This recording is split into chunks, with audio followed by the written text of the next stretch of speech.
Okay, Plantagenet. Uh, I gotta say, I figured out what the hell's wrong with me. This is, these are my long COVID symptoms returning. Yeah, it's been, I don't know, over a year since I had any of these, and they have come back as bad as they ever were. All right. But let's, yeah, my brain is like fog.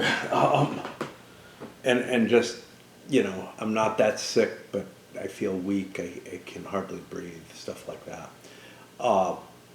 Let's take a look at this game, though, which we spent more time on than any of the other Levian campaign series.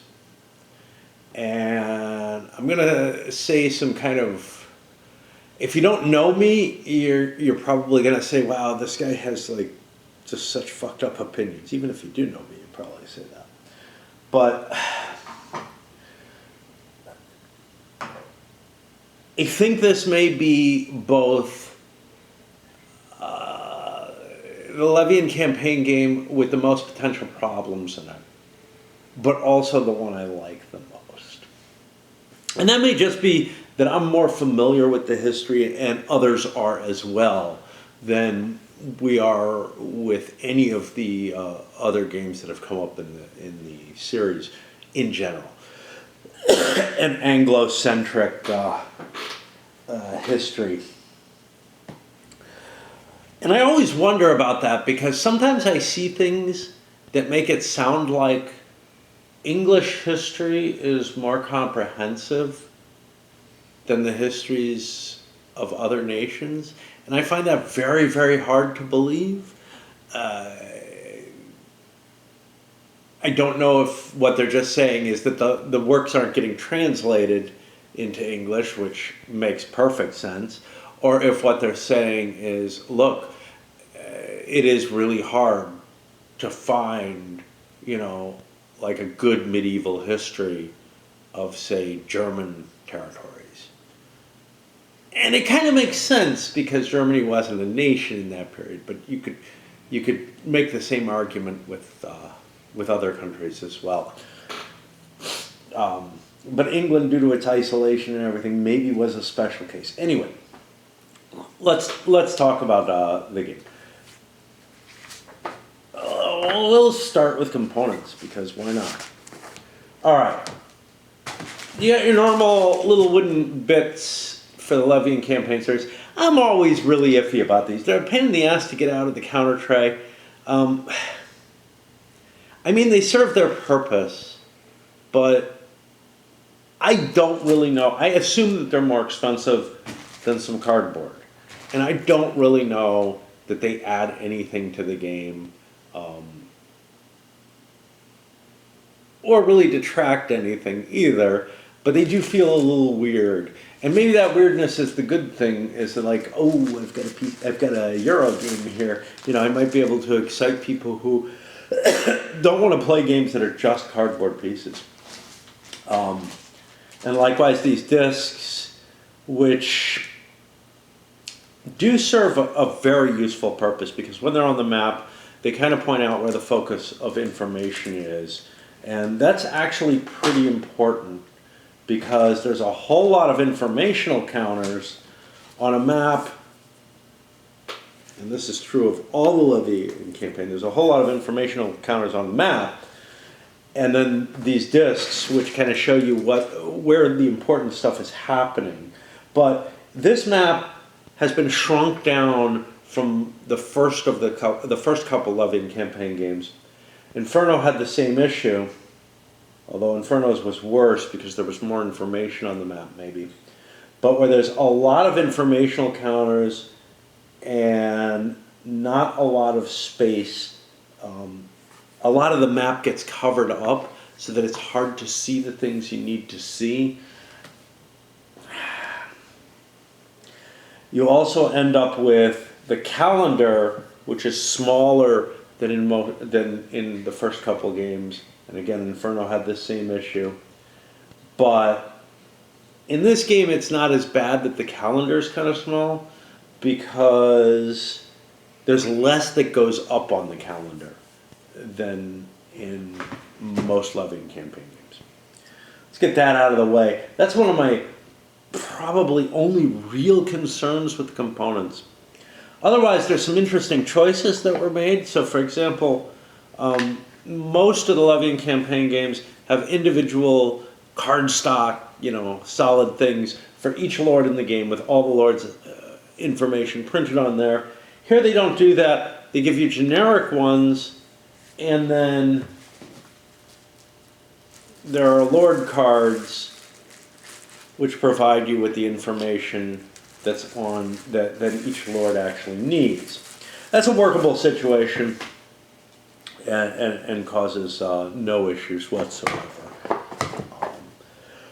And kind of a clever way to introduce more characters in the game without putting more expensive stock in the game. Of course, there's the cards that you have to produce, but player aids are good as usual. You start getting used to what's going to be contained in your player aid for a Levian campaign game and become, I don't know, at least for me, I become much more capable of handling the game the more I'm used to what's in that campaign aid. I'm flipping through the rules less and less. You get these little screens. I don't use them because I play solitaire, although I use the rules that are involved in them. Nothing too exciting here. This is just to hide your stuff. It's kind of... the game doesn't go into a lot of detail as to exactly all the stuff that's hidden behind them, if I recall correctly. I don't know. It's an optional rule, so...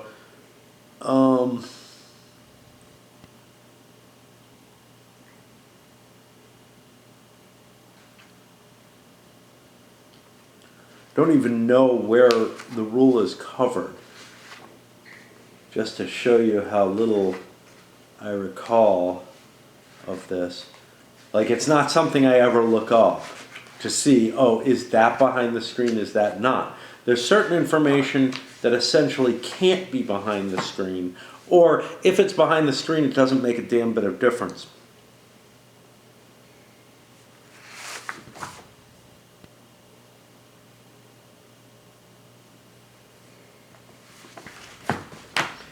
Trying to find this fucking thing.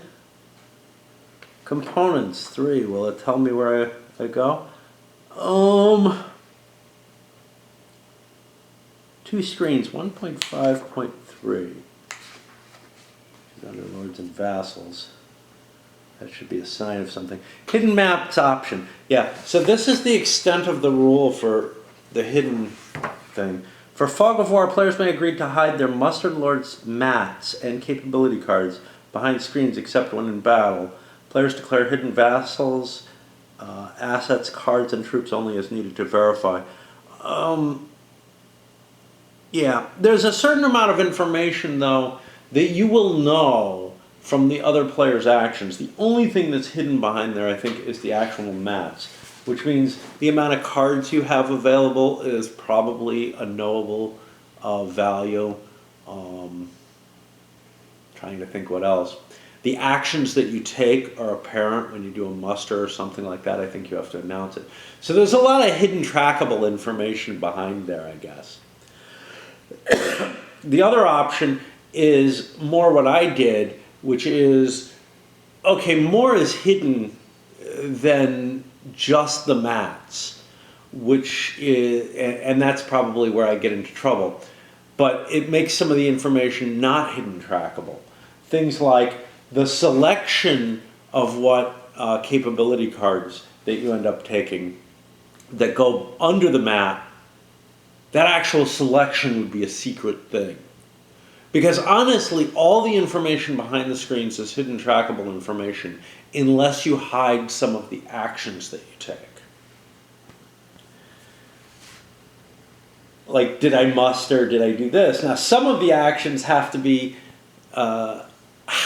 revealed. So, for example, if I take a vassal off the board, I know that at least one of my opponent knows that at least one of my lords has that vassal on him, right? But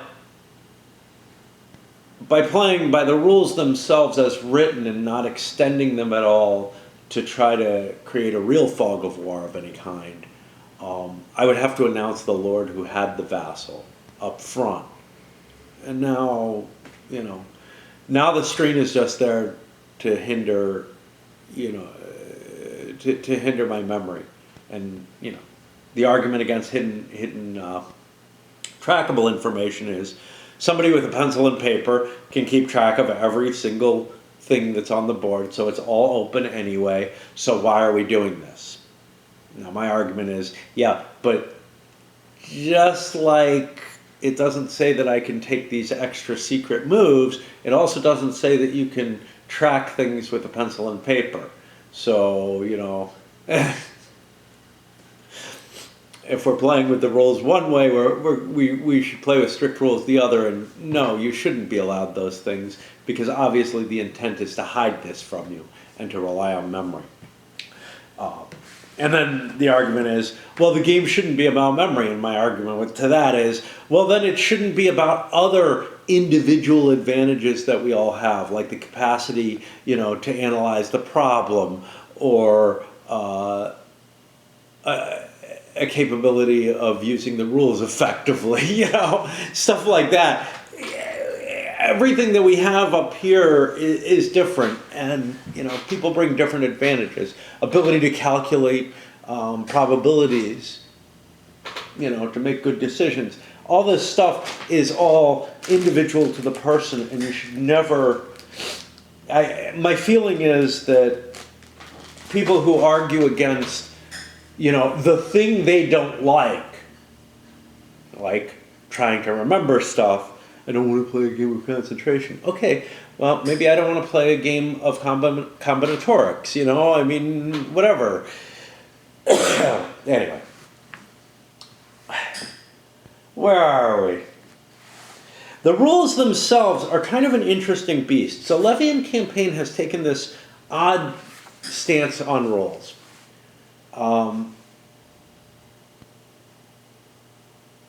When Nevsky came out, hey, it's one rule book, one game, great.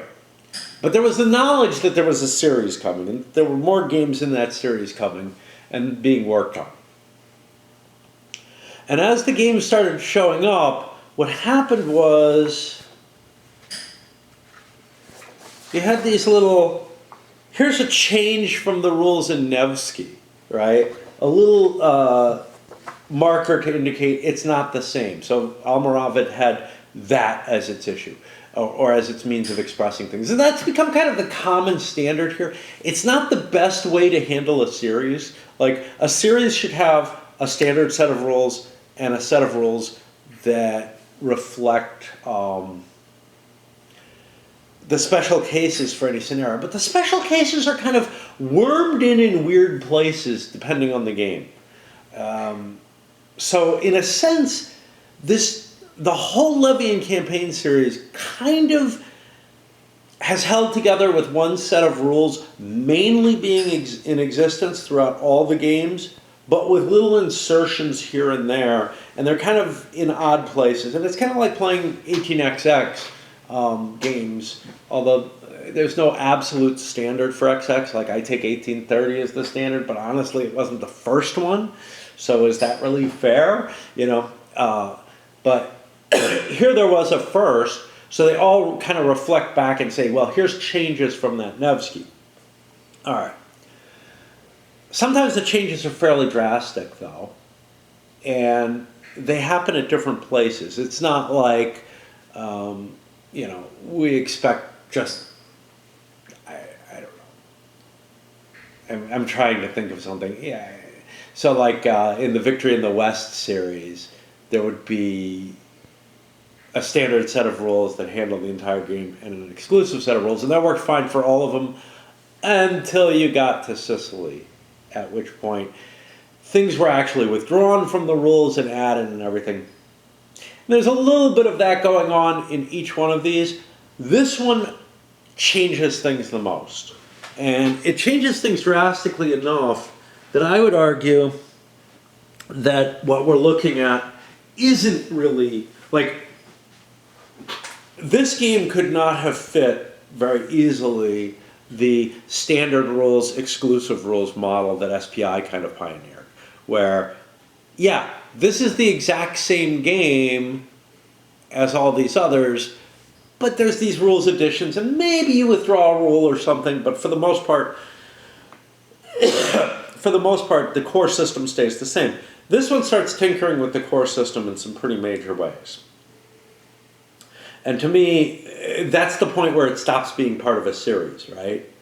It's definitely derived from the Levy and Campaign games. And it's very similar. And if you don't like Levy and Campaign, you aren't going to like this probably. And if you do like it, you're probably going to like this, etc. But it couldn't have been divided into that standard and exclusive rules model at all. And in fact, what you've got is huge sections of the rulebook, of the original rulebook gone, and new ones just shoved in, and you've got one little tiny arrow to show you that there's a new rule in place. And the model is starting to break apart as you get this far away. It would be as if, it's very much like another Volko situation, although maybe less so because the core is similar. But with the coin games, the original coin game, Andy and Abyss, and the ones that immediately followed it, were all sort of 20th century counterinsurgency type situations. When you extend that to like hundreds of years in Pendragon, I think it's hundreds, certainly feels like a very long time, you've got what's really not a series anymore. So like Coin, Levy and Campaign is kind of a concept of game, kind of like CDG is, at least to me, at this point. And it would be as if Mark Herman had said, well, this is the CDG series of games, and then all the CDGs fell under it, including some very, very different beasts. It's not. It's a different type of model to express the military operations, and in this case, one that fits better for the medieval era, and maybe the ancients. We'll see when that game gets into my hands. Than the traditional sort of hex and counter type model does. Where the hell are we? As usual, and they're getting bigger and bigger, a nice rich background book, a lot of information. All the cards are on here, historical information on the lords, historical information on the campaign itself, and then there's also up front an example of play, which could be helpful. I'm not big on reading examples of play. I feel like the rules should express themselves, and I feel like these do. The rule book is almost as ironclad and understandable as Volko's original rules for Nevsky and Almoravid are. Not quite, but Inferno went... With Inferno, you had a designer who I feel didn't fully embrace or wasn't fully capable of catching the... trying to state things as succinctly as possible without really worrying about what impression they might give that's wrong. I felt like there were a few ambiguous rules there. The cards in this... There were a few that were ambiguous and that I had to look up. I actually found that with the original couple of games, Volko, his mind is so attuned to this, what I consider a really weird way of phrasing things, that's very parsimonious. And if you parse it out rigorously, you will get the right answer. I don't feel like that was the case with all the cards here. Some of them I had to look stuff up. Some of them, the lookups didn't necessarily give me an answer. That's okay, though. What about the play of the game? Oh, counters are, of course, good. Cards, man, I can't stop gushing about how good cards have gotten. I'm not gonna do it today, but it's so amazing to me. All right. Oh boy, I feel wiped out. I need to pause. Oh, I can't. I'll have to put the video together and merge it if I pause. Of course, the battery's probably going to go out on me, which means I need to pause anyway. No, it's doing pretty good. Okay. We're going to talk mainly about where it's different from other Levian campaign. I'm a big fan of the Levian campaign series, so, you know, I tend to like all of them very much. Why do I like this one better? Because it did something that I've always felt a little let down with every game in the series, which is I'm in the context of a bigger situation in every single Levian campaign game. Maybe Nevsky less than the others, but I want more of that broad context, right? I feel like I'm playing an operational game, and that's really what it kind of is, at least in my mind. Yeah, the time spans are quite long, but again, it's medieval, things move slowly. I feel like I'm in an operational situation, and I always want to play the level above that, right? And in fact, even with tactical games, quite often I'm like, but I want it framed in something. I want to be able to maneuver to get into this position. And so when I look at Almoravid, I'm like, yeah, you know, you're showing me what may be the couple of years that are the most interesting in that era. But are they the most interesting? Like, I want more of the political maneuvering that generates that particularly interesting couple of years of campaigning, not just a slice of, here you are, you know, and you're left kind of dangling. You come from nowhere, you go to nowhere, and you're just winning for victory points. Inferno, very much the same kind of feeling. With this, you're not covering the very start of the Wars of the Roses. I think St. Albans has already happened. But you're covering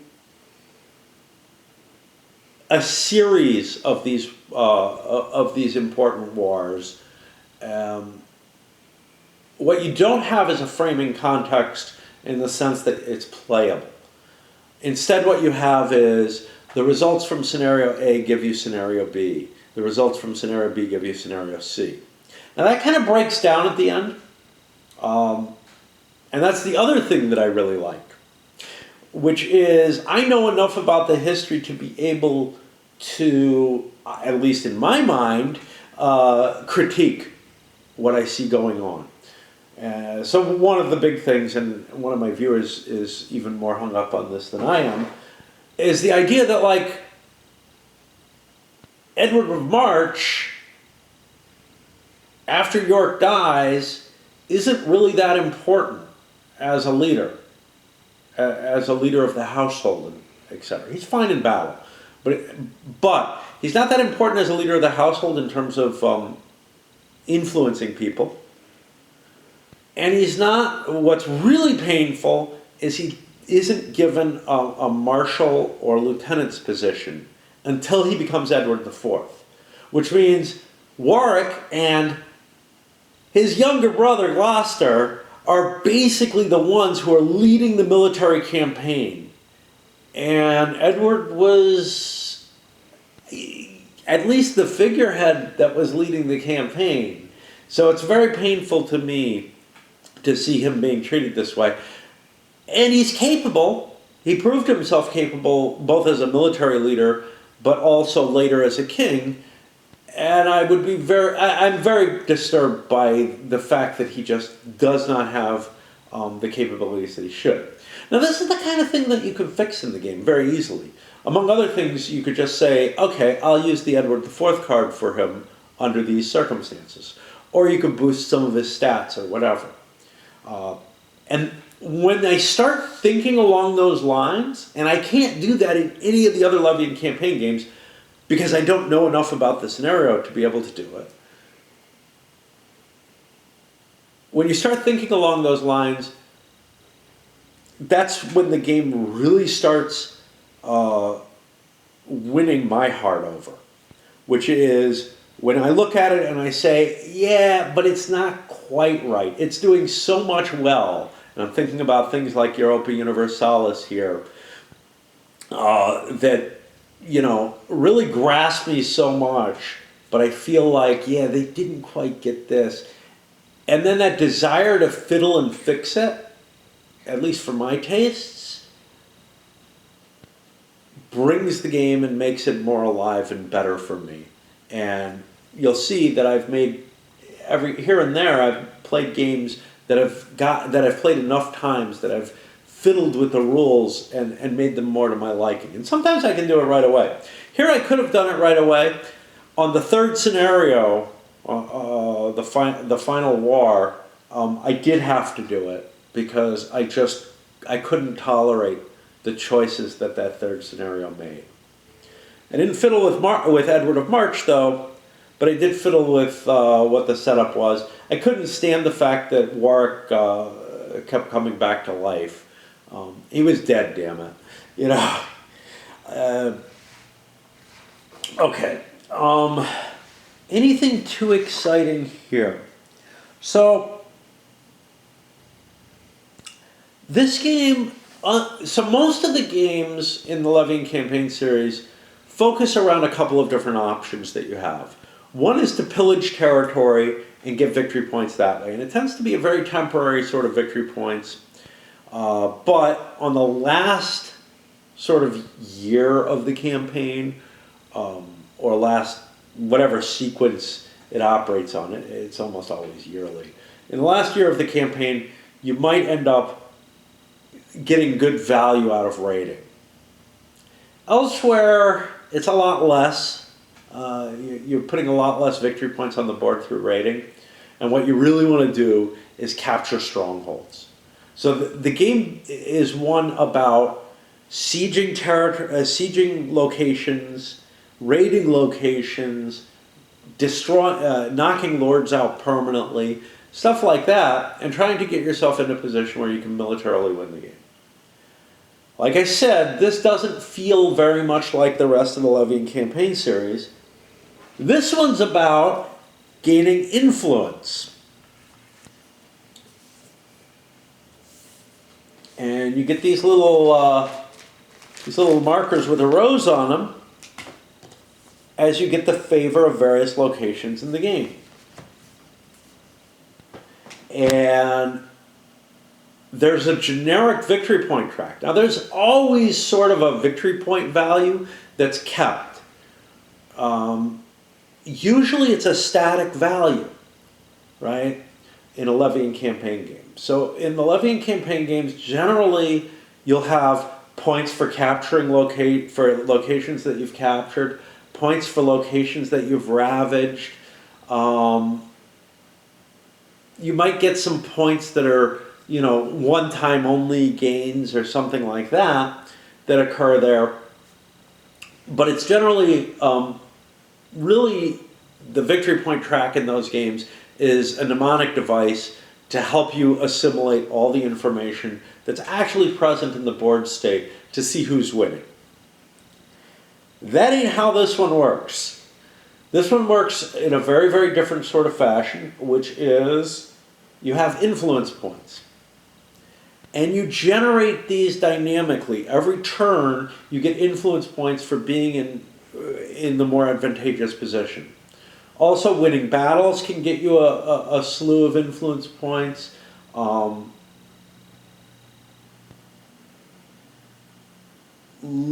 losing a lord or having a lord end up pillaging an area, which is in the other games in the Levian campaign was an action that generally generated victory points for you. Here, it's this horrible thing you do not want to happen because you're working on hearts and minds in this one. Completely different concept.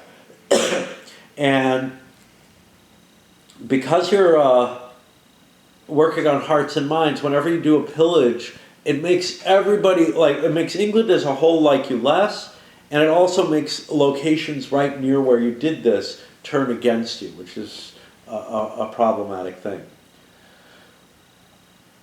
This generates some weird situations. So, it's clear a player's ahead in one of the other Levian campaign games. But in this one, and also because they're floating off on their own as their own little operational thing, hey, I raided a little bit more of your territory at the end and edged my points a little over yours. It doesn't really give you a narrative of, hey, what happens because of what victory points I've gained or whatever. What is the net effect of what has happened in the course of the game? In this one, because it's framed within this multi-war context and trying to tell the entire story of the Wars of the Roses, so a war actually ends based on if you get your influence points high enough. I'm fine with that. If your influence points shoot up to a point where all of England is rejoicing in your name, the enemy is just not going to be able to survive. Their army is probably, they would have to win a complete military victory, which is hard to do, because again, you can't conquer anything in this. The only way you win a military victory is by killing off your enemy in this one. Killing off your enemy's heirs, but it's not by permanently killing them off, and it's by disbanding. All the Levian campaign games have this concept. If all the enemy lords are disbanded, the game's over, because actually there's no way to bring more lords in. It feels artificial, and it's felt artificial in every single game in the series. In this one, it feels about as artificial as it does in the others. I was going to say it feels more, but I don't know. I just feel more linked to the storyline in this right now. But I think it's a problem that just hits all of them, which is, no one on their own will just take up arms. They need somebody to say, hey, you should take up arms, who has already taken up arms. In some cases, that may make sense. I don't feel like it makes a hell of a lot of sense here, at least without moving some additional rules into that framing context that don't exist yet. So there are basically there are a couple of ways you can win this scenario. One is you can wipe out the enemy so he has no lords left that he can muster. Now there's a little tricky bit about this, which is that a powerfully influential lord who goes into exile can pop right back up and keep the war going. There aren't a lot of these. I think there's 2 per side. But, okay, I saw 2 per side. Since I didn't see Edward IV and Richard III, I can't be certain. But then there's exceed the influence point limit for the scenario. Now that's a weird situation. In the campaign game, the influence point limit doesn't drop, but it does in the individual historical scenarios. I feel like the individual historical scenarios got it right, and the campaign game, by leaving it at a fixed point, did not. But because it represents kind of a war weariness, but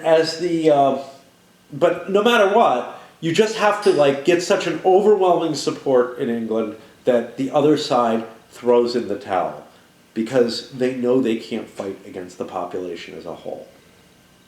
More and more lords would start flocking to the side of the more victorious side. And then there's the final way, which is a time victory. After 3 years, or shorter in one of the scenarios, but after 3 years, basically, you just call it, and whoever's ahead in victory points just wins. Now that might make sense, and it is what is used in some of the other Levian campaign games. It doesn't make sense here. As I kept pointing out, sure, these wars historically were short in terms of the actual periods of major military engagements and armies in the field and whatnot, but that had more to do with the fact that engagements were brought on. And what you end up getting is a kind of design for effect argument here, and I hate design for effect, which is that, look, if you're behind in influence points, victory points, and getting towards the end of the scenario, you will bring on a military engagement even if it's not to your advantage because you can win that way. So here's the problem. When I'm playing a game, if I'm close in victory, if we're talking about, if I'm playing, say, I don't know, a World War II operational game or something like that, if I'm close in victory, and I'll lose a marginal loss, but I could take this big gamble to take a strategic loss or a strategic victory. And my chances are maybe 5 or 10%. In my role as the commander, I feel like taking that stab for the strategic victory at low odds is the wrong thing to do. Now, I know that some gamers have the exact opposite feeling. They look at win-loss as a binary function of playing the game, and you either won the game or you lost the game, and you should take that 5 or 10% chance and wreck your whole army, right? In order to have a chance of winning whatever the limited victory conditions are of the situation. It may make more sense here in the sense that, like, this is a strategic situation and you either win or lose, and it kind of makes some sense in that sense. But the problem is it doesn't match to the history, right? It just doesn't match to it. If the populace was slightly in favor of the Yorkists, Margaret of Anjou, I think, is not going to just pack up and leave, right? And her supporting lords and whatnot, they're not going to abandon her just because it's been 3 years, Margaret, and the populace isn't all that in support of you. They slightly favor the Yorkists. No. To me, there's 2 ways to win this. The military victory, driving the enemy from the board, or reaching that limitation. And if I play it again, I would do it that way. There are game design reasons to limit the game, each scenario, to three years. I'm fine with that. But yeah, it does not create a historically believable situation. Again, there's the design for effect argument in there, which is, oh look, they're going to win. I have to stop them from winning. But that plays upon the idea of the psychology of the players and how they approach games and whatnot. And again, I don't feel that it's really fair to make those assumptions, right? That may work in your little group, that may work in the playtest groups you tried, but it doesn't work across the board for all players. Some players will look at losing a close game as a better thing than taking a 5% chance of winning, a 5% chance of a more extreme situation and maybe winning the whole game.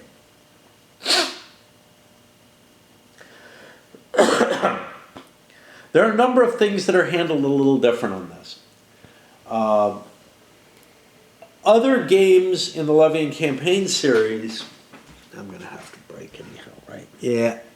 I'll get back to this. Other games in the Levy and Campaign series, I know I was saying that.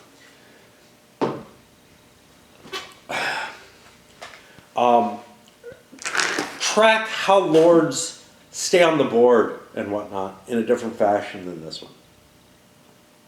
The other games work with hey, you bring a lord on, he has a certain number of turns of service, and then you have to pay him to keep him in service every turn.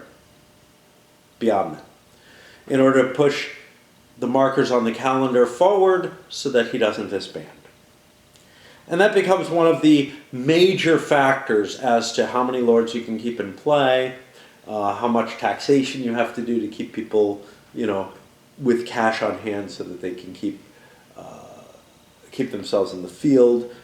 And you're making judgments of, is it worth this guy being in the field? Is he doing me any good or not? Lords don't really have a value on their own for being there. So if you're not actually using them, it's better to have them off board where they'll be ready to recycle when you need them.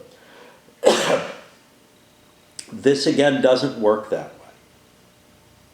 In this game, you still only have a limited number of cards that you play for each season. And that may mean that you want to have less lords on the board at any one time. But you end up so first of all, the way you keep lords on the board on this is not by paying coin to extend their service. Coin in this game is used to pay their troops. And you have to pay it every single turn. Not just, to extend service. It won't remove them from the board if you don't pay them, usually. What it'll do is it'll cause their troops to revolt, to pillage the area that they're in, to grab both provender and coinage, to drop your influence, and the surrounding area hates you. If you don't pay your troops after the pillaging, after they pillage an area, then the Lord will disband. So it can get you there, but in general, the coinage is just this. You have to pay 1 coin per turn, based on the size of your army, and per Lord. And if you don't do that, really bad stuff happens. The Lord doesn't just disband to the calendar and say, I'm done for now.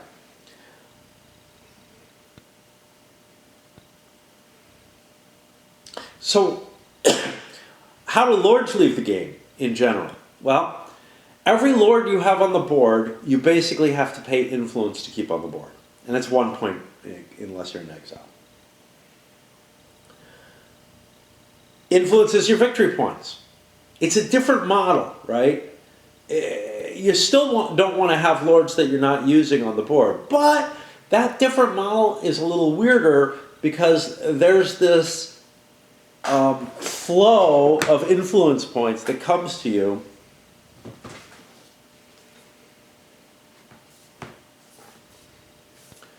every few turns, where it says gain Lord's influence here. You get all the influence points of all the lords that you have on the field.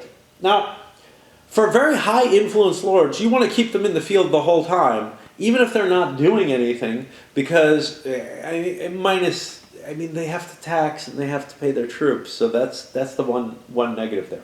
But you want them in the field because if they have, say, a 5 influence and there's 4 turns, like we see here, there's a gain Lord's influence, 2 turns, a gain Lord's influence. If we extend that out further, right, there's another turn, another gain Lord's influence. So a very high influence lord is going to be paying 1 influence per turn to be on the board, but they're going to gain their influence in victory points, essentially, in influence points, on your track. Which means you will net a positive for having a 5 influence lord on active throughout the game. It will always be positive. Now, you might still want to juggle them Uh, the rest of the levy and campaign series, when you bring a lord in, they have a certain term of service they're willing to fight for. And it's based on a number on them. When you retire them, when you disband them, they are off board on the calendar for a number of terms equal to their term of service again. So people who are really willing to fight for a long time take a long time to recharge, which is an interesting concept. It means that you might want to disband certain lords to set them up so that they show up at a certain time, whatever. Here it's a little different. The more influential the lord, the longer the, the more influential the lord, the more valuable they are to just have on the board.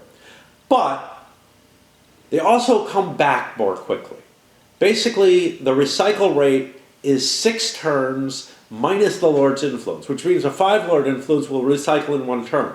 So, although I say, hey, you might as well just keep your big lord on the board because, he's worth 5 influence here and costs 1, 2, 3, 4, and another 5 influence here.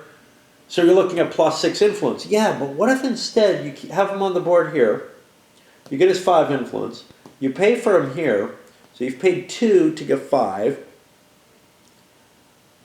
No, you don't pay for him here, you disband him here, because you disband, he has to pay his troops, but you disband him for influence.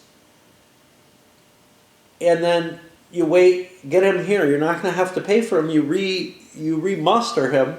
So basically, you paid once and gained once.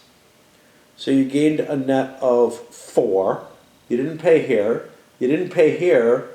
So you gained a net of 9 instead of 6. Definitely a deal, right? Sure. But you also probably want that lord on the board. And their influence is important because a lot of the things the lords do involves influence checks. And influence checks are basically a die roll to get equal to or less than your influence. This has taken a long, long time to get through. I'm blundering with my fuzzy brain.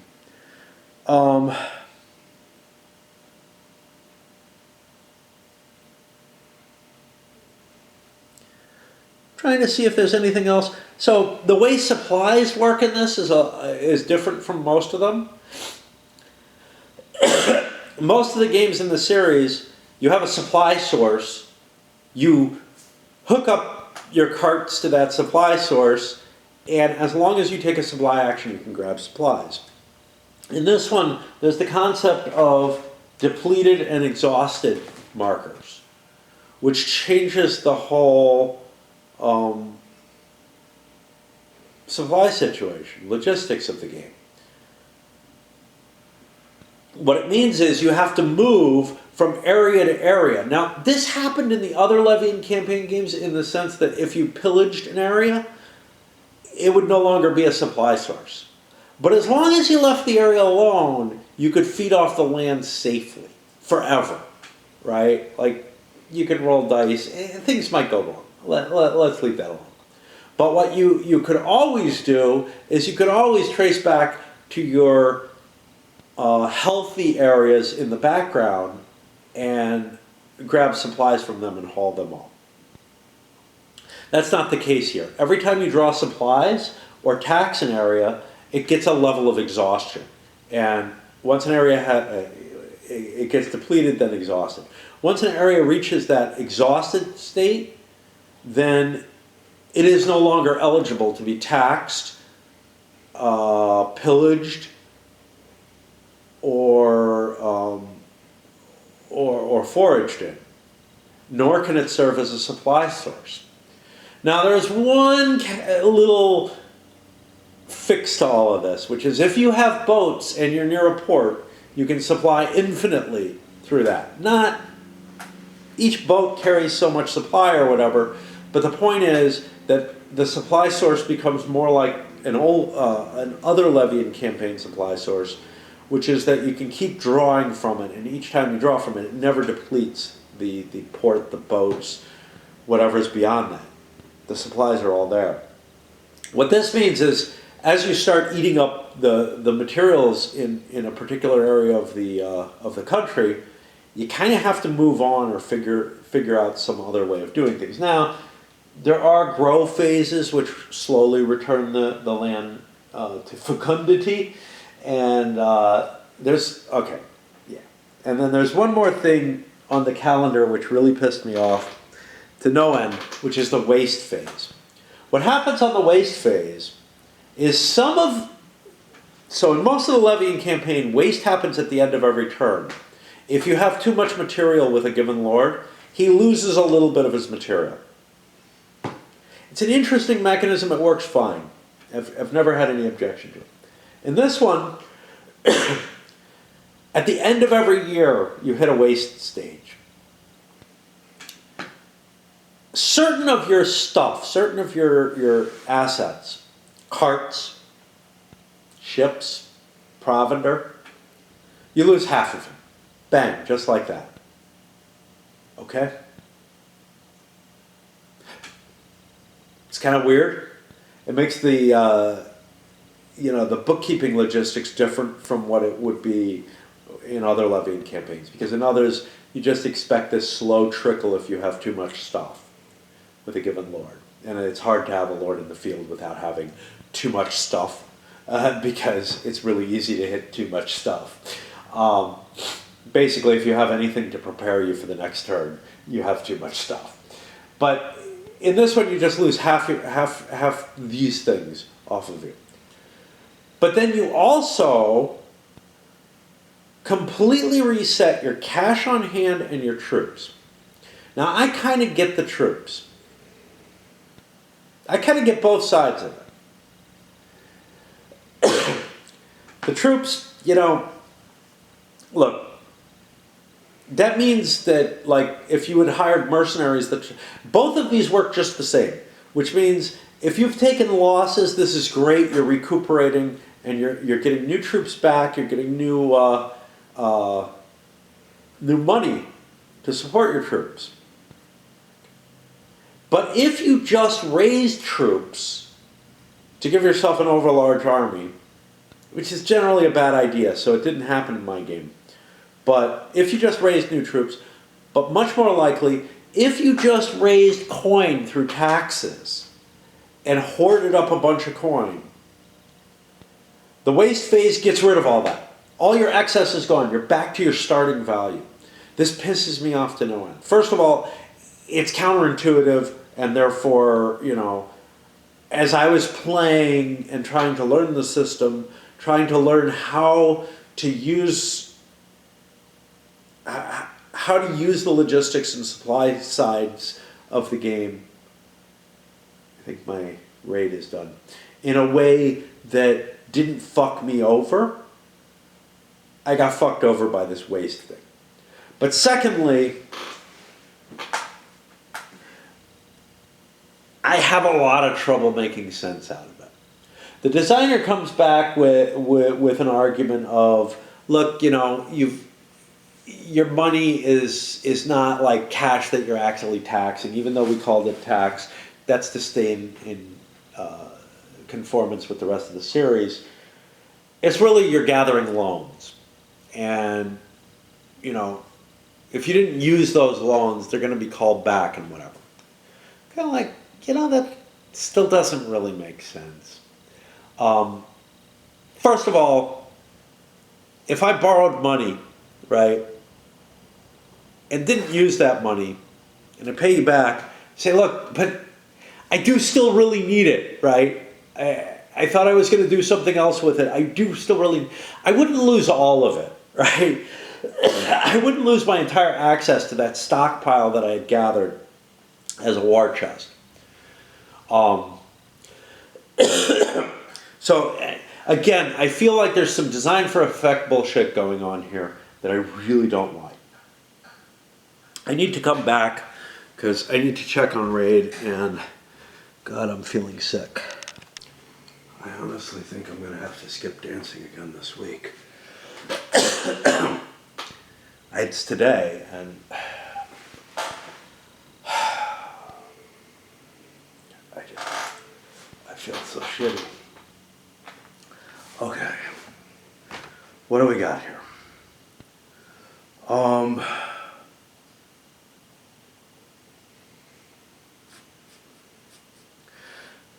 Okay, yeah, so the different tasks that you can do in this game are very different from the other Levian campaign games. The Levian campaign games generally have had a long list of tasks here. There's a lot less here. There's nothing like sieging, there's nothing like raiding. You have normal movement, supply actions, sailing, which got added in Inferno. It might have been in Almoravid as well. Foraging, which has always been there. Taxing, which has always been there. It's a way to gather money. You're still very limited as to what you can tax.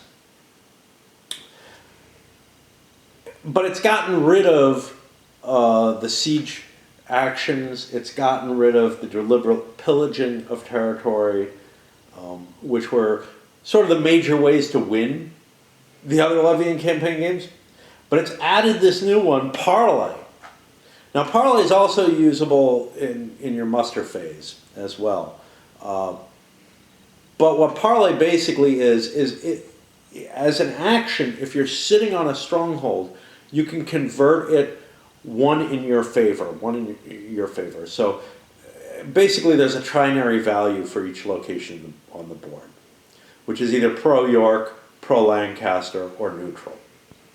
And you can move it one slot in your favor. Control of certain locations grants you a greater income of influence points. And I look at this as an economic game, a game that is driven by the economics of the influence points or the victory points. So making your choices so as not to give the other person a major influence point advantage where they could win the game by it, or to try to acquire such an advantage yourself if you're looking like you're getting ahead, becomes one of the major strategies of how you might play things out. However, the economics is always trumped by military. Like, a military victory can short-circuit an economic victory, right? If you wipe the enemy off the map, they lose the economic victory. And this is really at the heart of of all the Levian campaign games, which is you can gain victory points by doing things on the board, but in the others it's about conquering or raiding. But if you leave yourself too weak and get knocked off and get your field forces knocked off the board completely, you can't recover from that. The enemy would be able to do whatever they want everywhere, so the game becomes, it gets called as a military victory. In the other games in the series, everything is military. You're conquering stuff, you're raiding stuff. Here, you're fiddling around flipping markers for influence, and you're spending influence to flip those markers in many cases. Now, what I said was, hey, if you're in the location, you can just flip the marker for an action. Yeah, if you're not in the location, you have to pay influence to flip the markers. And if you do it during the levy phase, you have to pay influence to try to flip the markers. It's also not guaranteed. You roll a die, you do an influence check. So, I see this as sort of like an economic game with a safety valve that either player can grab to try to prevent an economic victory by doing a military action. Does that make sense? Well, it depends. It makes perfect sense in the scenario of you're ready to reach the final victory Like there's a static point that if you exceed that, England is so far in your favor you win the game. In that case, it does feel like a military stab to try to change that situation, even if it's an unlikely military attack. Makes perfect sense.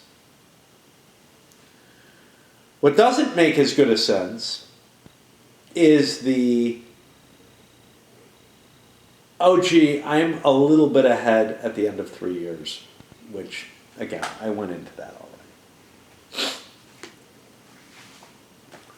Let's talk about the grand campaign side of the whole situation.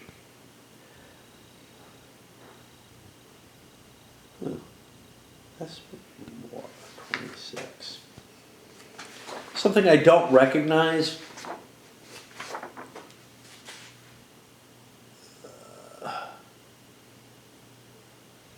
Yes. Okay. So, individual scenarios feel like they actually try to do a detailed historical side of things from what I've looked at and peeked at them. So, for example, the Henry VI scenario, it handles his capture, it handles, Margaret taking the field while he's captured, etc. When you play the campaign game, there are situations that were historical, like I just expressed there, that can't happen in the game. Moreover,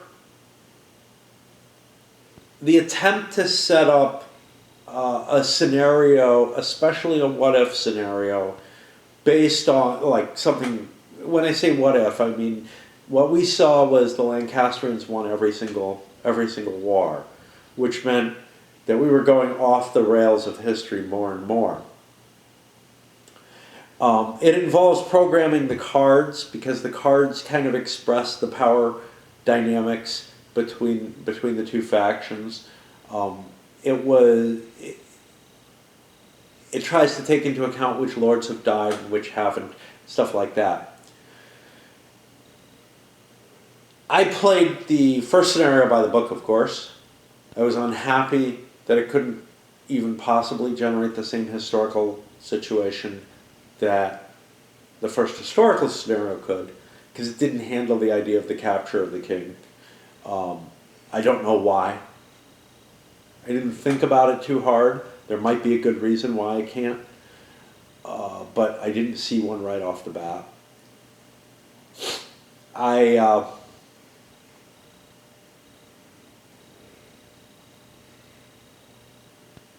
moved to that second scenario and I played that by the book, even though I was unhappy with the fact that Warwick, who died in the previous scenario, came back. Okay, he went into exile, that's fine, whatever. If we can fudge around with Henry, we can fudge this with. This bothers me less than not hitting the same historical factors that took play in that first known historical scenario. And we're kind of getting off the rails here, so that's all right, whatever. So Warwick comes back and tries to overthrow the Lancastrians again with what's left of the Yorkist side of things. And he failed there. And then I got to the third one. And first of all, the setup for it, I feel like I understand what that setup says. I'm not sure I believe it, because it's such a convoluted means of getting to the result that following the text directly said, that, I'm left with this, okay, if this was Volko, I know it's what he'd mean. I assume it's what this designer means, but basically you were doing things and withdrawing them and whatnot. Take a look at the third war video, the beginning of it, because I go into that all there. It was really, really confusing. And on top of that, it came up with a result I couldn't accept. So 3 of the Yorkist boys survived the loss in the Second War. By by the rules, as I interpret them, for this third Lancastrian, for after a Lancastrian victory in the Second War, all three of those lords gave up the fight, and dead Warwick came back yet again to claim the throne for himself. And I'm just like, this makes no sense. His claim is so shitty compared to theirs, and I'm absolutely unable to accept that, honestly, either Edward or Gloucester would abandon their claim at that point. I mean, they're not just abandoning their claim at that point, they're abandoning all their lands in England and everything. They're nobody at that if they can't enforce their will there. They are exiled, and it's like Richmond, who I can't call that because it's not locked in on me. It's like Henry VII. Anyway, so what do I think about this? So, like many, my advice is often very different from my enjoyment level. My enjoyment level on this one was pretty damn high. My advice is that this one has some fuzzy areas in terms of providing that campaign, especially, that may not appeal to everyone. But it's those fuzzy areas that appeal the most to me. It's what makes this the most desirable, most enjoyable out of all of the levy and campaign games I've played. But maybe the one that I don't respect quite as much. Okay. I think I'm happiest with Hammurabi. I really do. And that may be just a matter of, hey, I had fought my way through Nevsky. I was left uncertain there. I fought my way back through Almoravid. I was much more comfortable after that, even though quite a bit of time had passed. Inferno had issues. It got too busy. This one doesn't feel busy. This feels like a different game. But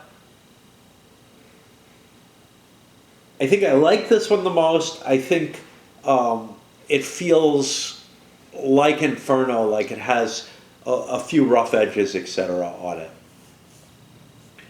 And it's funny because you would think Inferno, with its rough edges, would have attracted me in the same sort of way, but it really doesn't, because it doesn't have that context feel. I don't know. I have a hard time judging. I like them all, okay?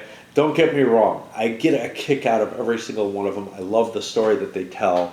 I love the system. I love the fact that medieval combat at an operational-ish level is finally being given its due. It took the genius of Volko to figure out how the fuck to represent this in a very, very different sort of way from your sort of standard hex and counter type design or area movement or whatever. Look, there's some light games out there that are very strategic. Well, the original Kingmaker is definitely one, but let's look at things like Empires of the Middle Ages.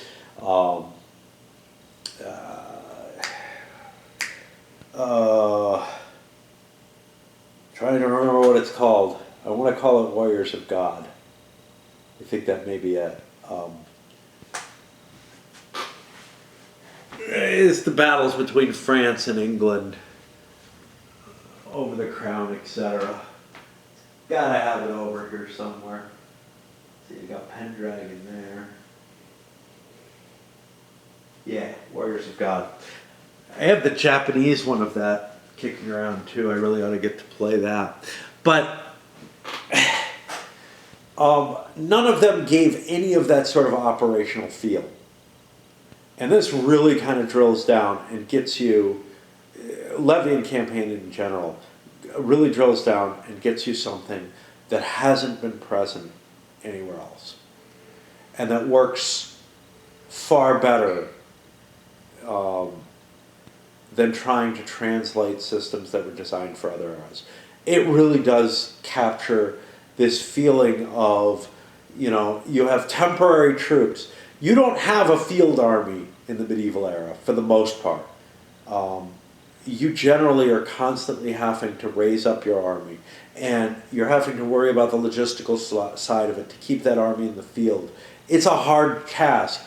You don't have a bunch of logistics officers who are just funneling everything through and just, that you can just say, well, you're in supply if you can trace the supply line back there. Yeah, that's bullshit, man. That is so bullshit. And this captures so much of it. The idea that an army sometimes was better off cutting its supply line, a la Veracruz, man, cutting its supply line and just trying to live off the land. Not that in Veracruz they lived off the land. They just moved their supplies in and built a dump deeper in. Anyway, there's just so much that doesn't match well with other later nation-state wars that I really love to see. Now, I cannot wait. I'm still waiting for Chevauché. Campaigns in the 100 Years' War. One thing that I really like about this one compared to the others is this one comes with multiple standalone wars. I feel like when I look at Nevsky, Almoravid, Inferno, I'm looking at, hey, this was the couple of years that was really interesting. But there's lots of really interesting stuff happening around it. And I want so much more. Obviously, expansions could come out using the same map, but with different character cards and everything. But I feel like, this gave me essentially 3 games in one, if I wanted to do just the historical wars. And then it gave me that campaign game, which I love that the attempt was made to reach it. I don't think it quite does it correctly, but that makes it all the more appealing because I also think that I can make it more to my liking and be happier with it in the same sort of way, that I am with a lot of games where the rules are a little bit too rough around the edges, and I don't know. That may be one of the big things that makes me like a game, is that just makes a game an addiction to me. I could see coming back to this and fiddling around with it some more. I don't have the time anymore, though. Anyway, up it goes.